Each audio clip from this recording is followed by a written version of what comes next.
2 in 3 Canadians expressed concern about Omicron spread. Canadians are also questioning how many shots we will need in the future.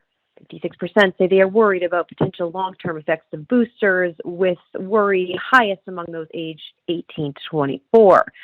Still, nearly 4 out of 5 people polled agreed they would get a booster shot without hesitation.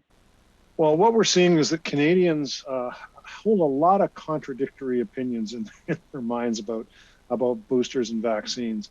I mean, when we were asking these questions a while ago, I mean, it was overwhelming that people were excited about vaccines and potentially what they could do to get this pandemic behind us. But there's a growing skepticism about whether or not it will ever, get us past this.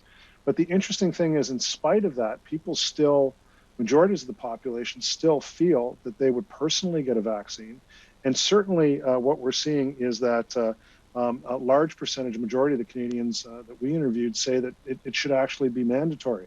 So even though they don't know that it's actually going to put the pandemic behind us, what they do believe is that it makes people safer.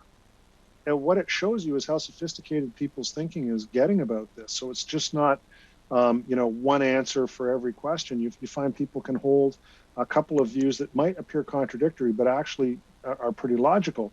The idea that, first of all, that the vaccine isn't getting this pandemic behind us, well, because it hasn't. So, they are paying attention to the fact that we're still struggling with this and they're still dealing with it. But by the same token, they do believe that it makes people safer. So personally, it does something for you. But in terms of actually ending the situation that we're in, no, they don't feel at the moment that it's enough to get us past that. Well, we see some regional distributions, and we also see some demographic distributions. Interestingly enough, men are more supportive of vaccines than women, which is not something on healthcare issues that you normally see. But yeah, depending on where people are in the pandemic, what's been going on, what has been their experience, they tend to be more supportive or less. Alberta, being the one of the places where it's more controversial, and places like Atlantic Canada where it's less controversial.